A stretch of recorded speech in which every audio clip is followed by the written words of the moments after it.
माकपा ने कांग्रेस और बीजेपी पर पेयजल योजना के भ्रष्टाचार का लगाया आरोप। कहा, पेयजल योजना भ्रष्टाचार मामले की हो निष्पक्षता से जांच। नाहन में सरकार नहीं सुन रही बुजुर्ग महिला की फरियाद। महिला अपने बेटे के इलाज के लिए खा रही दर दर की ठोकरें, अकेले घर चलाने पर है मजबूर। मंडी शिक्षा उत्थान समिति की मदद को आगे आए मंडी के युवा। 80,000 दान कर कायम की मिसाल। उपायुक्त ने लोगों से की दान की अपील। और ओलंपिक खेलों के सफल आयोजन के लिए हमीरपुर में निजी स्कूल ने करवाया हवन। 3 दिन तक चलने वाले ओलंपिक खेलों में 1500 खिलाड़ी लेंगे भाग। नमस्कार, आप देख रहे हैं HP 24x7। मैं हूं जनीशा चौहान। माकपा द्वारा शिमला में संयुक्त प्रेस कॉन्फ्रेंस आयोजित की गई। माकपा ने कहा कि गिरी पेयजल योजना में हुई भारी अनियमितताओं की विजिलेंस जांच इस बात का सबूत है कि IPH में किस कदर भ्रष्टाचार है। माकपा ने कांग्रेस और बीजेपी पर पेयजल योजना में हुए भ्रष्टाचार का आरोप लगाया है। माकपा सदस्यों ने कहा कि यदि इस जांच को प्रभावित करने की कोशिश की गई तो वह हाईकोर्ट का दरवाजा भी खटखटा सकते हैं। माकपा के राज्य सचिवालय सदस्य टिकेंद्र पंवर ने कहा कि नगर निगम में 2016 में पानी की पंपिंग उनके पास आने के बाद जब उन्होंने गिरी का दौरा किया तो पाया कि वहां पर लीकेज बहुत थी और जब इससे जुड़ी फाइलें देखी तो पता चला कि यह परियोजना 2008 में चालू होने के बाद से लीकेज हो रही थी और IPH विभाग ने मेंटेनेंस पर करोड़ों रुपए लगा दिए और लीकेज फिर भी जारी रही थी। इसके बाद जब इसमें हुए गोलमाल की जानकारी मिली तो इसकी शिकायत की गई और अब विजिलेंस ने केस दर्ज किया है। उन्होंने कहा कि यह परियोजना कांग्रेस के राज में लगी और बीजेपी के कार्यकाल में ऑपरेशन में आई।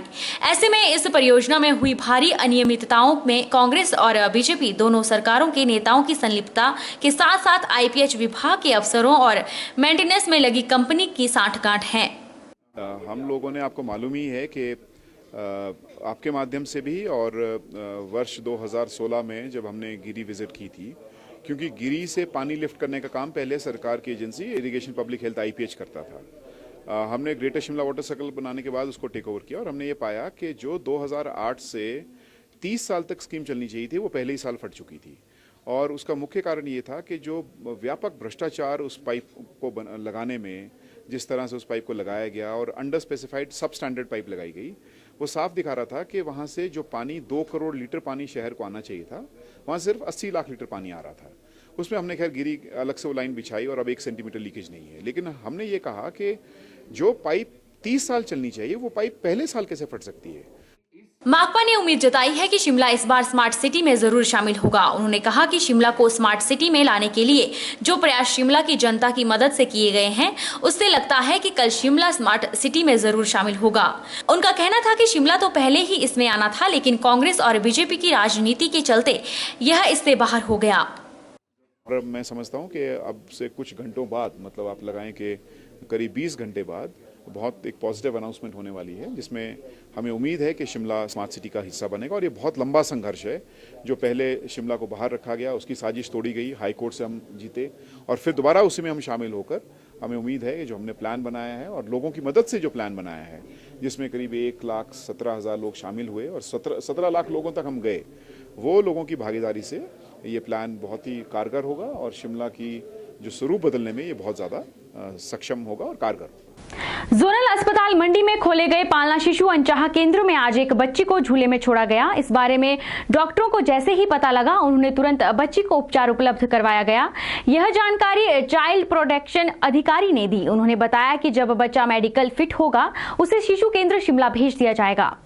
आज 12-1 बजे जोनल हॉस्पिटल में हमने एक क्रैडल बेबी रिसेप्शन सेंटर खोला हुआ है। तो उसमें एक बच्चा कोई माँ छोड़ गई और उसके उपरांत जैसे ही पता लगा तो बच्चे का मेडिकली एग्जामिनेशन भी हुआ और साथ में उसको पेडियाट्रिक वार्ड में एडमिट भी किया है। और जैसे ही डॉक्टर उसको मेडिकली फिट कर देंगे तो फिर उसको शिफ्ट किया जाएगा शिशु केंद्र शिमला में।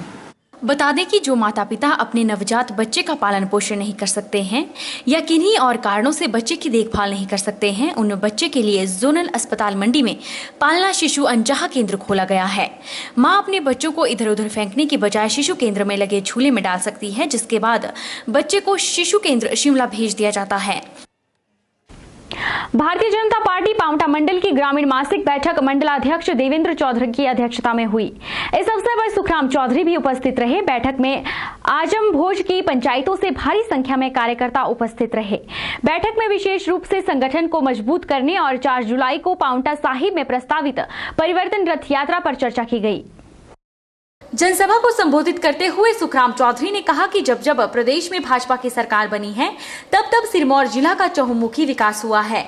उन्होंने कहा कि मोदी सरकार सीधे पंचायतों में विकास के लिए पैसा भेज रही है, जिससे बिचौलियों का काम समाप्त हो गया है। सुखराम चौधरी ने कहा कि पांवटा विधानसभा क्षेत्र में जो भी पुल बने हैं वो भाजपा की देन है। किसानों की भूमि बचाने के लिए भाजपा ने रिकॉर्ड तोड़ काम करवाया है। उन्होंने केंद्र सरकार की योजनाओं व उपलब्धियों का बखान किया व अनुरोध किया कि केंद्र सरकार जैसी विकास वाली सरकार हिमाचल में भी बनानी है। यूं तो सरकार द्वारा लाखों करोड़ों की योजनाएं प्रतिदिन गरीब लोगों की सहायता के लिए बनाई जाती है, लेकिन असलियत में उन योजनाओं का कितना लाभ गरीब लोगों को मिल रहा है, शायद इस ओर ध्यान देने का समय ना तो सरकार के पास है और शायद ना ही सरकारी अधिकारियों के पास। ऐसा ही एक उदाहरण है विधानसभा क्षेत्र नाहन के तहत आने वाले मिश्रवाला क्षेत्र का, जहां एक विधवा बुजुर्ग महिला अपने 35 वर्षीय मानसिक रोगी बेटे के लिए पिछले 10 सालों से जंग लड़ रही है, लेकिन सरकार और प्रशासन द्वारा इस महिला और इसके बेटे की सहायता के लिए अब तक किसी प्रकार का आश्वासन नहीं मिल सका है। आज इस महंगाई वाले दौर में महिला केवल विधवा पेंशन पर आश्रित है, जो लगभग 3 महीनों में मात्र 1900 रुपए बनती है। अब महिला का शरीर जवाब दे रहा है और महिला बेबस हो चली है और जैसे कैसे समय काट रही है, सरकार की ओर टकटकी लगाए बैठी है। शायद सरकार कोई मदद कर दे। बुजुर्ग महिला शकीला अपने पति के मरने के बाद अपने इकलौती मानसिक रूप से बीमार बेटे के साथ अकेले घर में रह रही है। महिला की उम्र लगभग 60 वर्ष से ज्यादा है। ऐसे में सारी जिम्मेदारियां महिला को अकेले ही उठानी पड़ रही है। आज बुजुर्ग महिला का शरीर भी बूढ़ा हो चला है और वह स्वयं भी बीमार रहती है। ऐसे में अब वह अपने बेटे का इलाज करवाने में असमर्थ है। घर की बात करें तो महिला आज अपने बेटे के साथ टूटे फूटे घर में रहने को मजबूर है। अंधेरे से भरे घर में बीमार बेटा लेटा रहता है। बिना किसी रिश्तेदार की सहायता के दिन के सारे काम महिला को अकेले करने पड़ते हैं। 15 साल की बात है कि चोट लगी थी, फिर 4-5 महीने से दस्त लगी खून के उठ गया। मैं जब उठा नहीं। तो अभी भी बीमार हैं? मम्मी बीमारी। तो जो आपको पेंशन मिलती है वो कितनी मिलती है और कितने टाइम में मिलती है, और घर का जो खर्चा है वो किस प्रकार से आप चला रहे हैं इस टाइम? बस मांगू खाऊँ 5 महीने में मिला आया 1900 रुपये मिला। क्या बना उसमें, दवा बूटी भी अपनी थोड़ी मोटी, खर्चा पानी भी। इधर तो फिरेंगे भी नंदा। अम्मा जी को जानता हूँ कोई 4-5 साल से, और इनकी मतलब बहुत गरीब है और बहुत ही मतलब इनका लड़का जो है मानसिक रूप से बड़ा बीमार है। तो ये इसका मतलब खर्च भी नहीं उठा पाते। कोई इसकी इधर उधर से मांग दांग गया, कोई जो कोई इसकी मदद कर दे, कोई पैसा वैसा दे दे, उससे इनका घर का खर्चा चला रहे। पेंशन मिलती है 1900 रुपये, वो भी 4-5 महीने बाद। उससे इनका क्या खर्चा चलेगा? तो उनसे मतलब कि राशन कार्ड भी इनका सिंपल वाला बना हुआ, कि कोई इसका मतलब राशन भी है कि सस्ता नहीं मिल पाता इनको। वहीं स्थानीय विधायक ने कहा कि बुजुर्ग महिला जैसे अत्यंत गरीब लोगों का बीपीएल सूची से वंचित होना दुर्भाग्यपूर्ण है। विधायक ने कहा कि जल्द ही चिकित्सकों से बात की जाएगी और महिला के बेटे को इलाज की सुविधा मुहैया करवाई जाएगी।